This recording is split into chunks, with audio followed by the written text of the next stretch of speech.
ሰላም ሪሚዲያል እና 12ኛ ክፍል ተፈታኞች ዛሬ በአዲስ መረጃ መጥቻለሁ። አብዛኞቻችሁ ተማሪዎች ሰሞኑን ስትወዛገቡበት የነበረው ስለ ዲስኳሊፋይ ነገር ነው።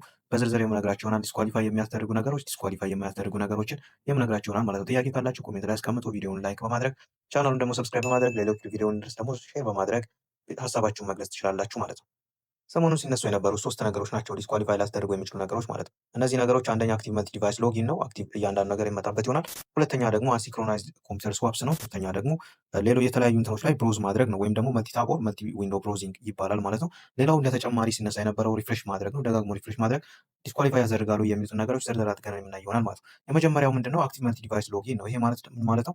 አንድ ተፈታኝ አንድ መለያ ተጠቅሞ ወይም ደግሞ ዩዘር ኔም እና ፓስወርድ ተጠቅሞ በአንድ ጊዜ ከሁለት ወይም ከዚያ በላይ መሳሪያዎችን መጠቀም ማለት ነው። ለምሳሌ ሁለት ኮምፒውተሮች ቢኖሩ ሁለት ኮምፒውተሮች ላይ ተመሳሳይ ዩዘር ኔም ተጠቅሞ ሎጊን ማድረግ ማለት ወይም ደግሞ እናንተ እየተፈተናችሁበት ያለው ኮምፒውተር አለ።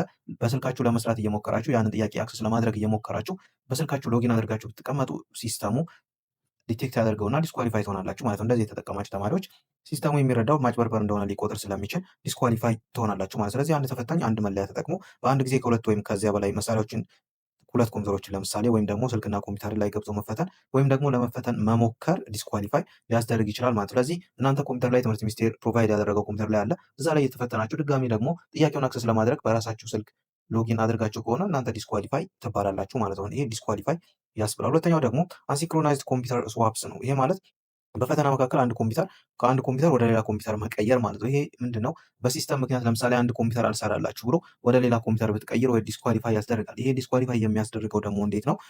ይህ በስርዓቱ ወይም ደግሞ በተቆጣጣሪው የሚቆጣጠረው ፈተናውን በሚቆጣጠረው ሳይፈቀድ መከናወን ማለት ነው።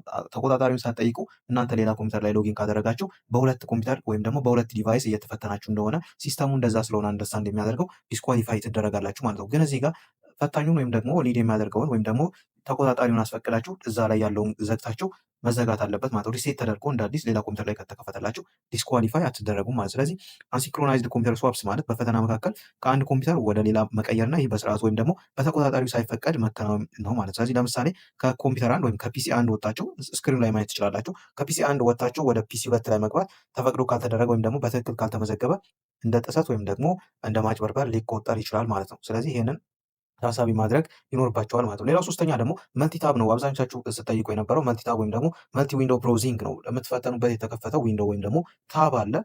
ሁለተኛ ታብ ስትጨምሩ ስክሪኑ ላይ ማየት ትችላላችሁ። ሁለተኛ ታብ ጨምራችሁ እዛ ላይ ሲስተሙ ዲቴክት ያደርገዋል ማለት ነው። እንደዛ ለማድረግ ከሞከራችሁ እንደ ማጭበርበር ይቆጠራል ማለት ነው። ለምሳሌ እዚህ ጋር ምንድን ነው? ለምሳሌ ክሮም ላይ የፈተናው ገጽ ከፍታችሁ ከሆነ ክሮም ላይ ያለው ፈተናውን እየተፈተናችሁ ከሆነ ደግሞ በተጨማሪ ጎግልን እንደ ቻት ጂፒቲ ወይም ደግሞ ሌላ ድረ ገጽ ለመጠቀም ታብ ከከፈታችሁ አሁንም ስክሪኑ ላይ እንደምታዩት ማለት ነው ለመኮረጅ ወይም ደግሞ ለማጭበርበር ተደርጎ ስለሚቆጠር ዲቴክት ይደረግና ዲስኳሊፋይ ይደረጋል ማለት። ስለዚህ ይሄ የፈተና ሲስተሙ ነው። ስለዚህ እነዚህ ክስተቶች መመዝገብ ብቻ ሁልጊዜ በቀጥታ ዲስኳሊፋይ ማለት አይደለም። እዚህ ጋር ማስተዋል ያለባችሁ የፈተናው ደንብ እንደዚህ ነው። የፈተናው ደንብ እነዚህ ዲስኳሊፋይ ካላስደረገ ዲስኳሊፋይ ላያስደርግ ይችላል ማለት ነው። ስለዚህ ግን ብዙ ጊዜ የኦንላይን ፈተናዎች ላይ ሲስተሙ ምንድነው የሚያደርገው?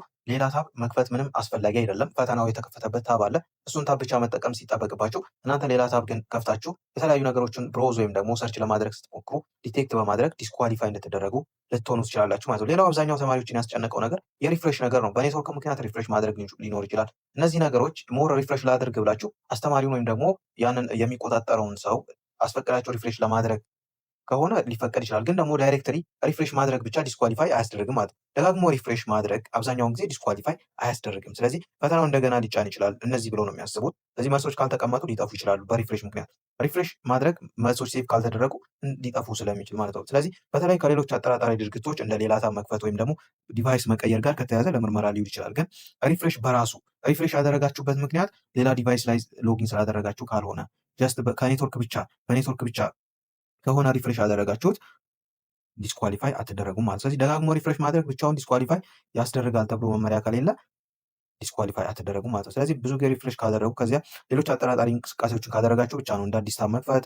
ግን በኢንተርኔት ችግር ምክንያት ሪፍሬሽ ካደረጉ ብቻውን በቀጥታ ዲስኳሊፋይ እንደማያስደርግ ማወቅ አለባችሁ ማለት። ስለዚህ ዋናው ነገር ዲስኳሊፋይ ሊያስደርግ የሚችለው አክቲቭ መልቲ ዲቫይስ ሎጊን ነው። በኮምፒውተር እየተፈተናችሁ እናንተ በስልካችሁ ሎጊን ለማድረግ ከሞከራችሁ እና ደግሞ ሎጊን ካደረጋችሁ ያን ነገር ሁለት ሰው እየተፈተነ ነው ተብሎ ስለሚታሰብ ዲስኳሊፋይ ትደረጋላችሁ ማለት ነው። ሁለተኛው አንሲንክሮናይዝድ ኮምፒውተር ስዋፕስ ነው። ስለዚህ ያልተፈቀደ እናንተ አንድ ኮምፒውተር ላይ እየተጠቀማችሁ እዛው መፈተኛ ኮምፒውተር ላይ ሌላ ኮምፒውተር ላይ ሎጊን አድርጋችሁ ያኛው ሪሴት ተደርጎ ሳይዘጋ ሁለተኛ ኮምፒውተር ላይ መጠቀም ከጀመራችሁ ነው።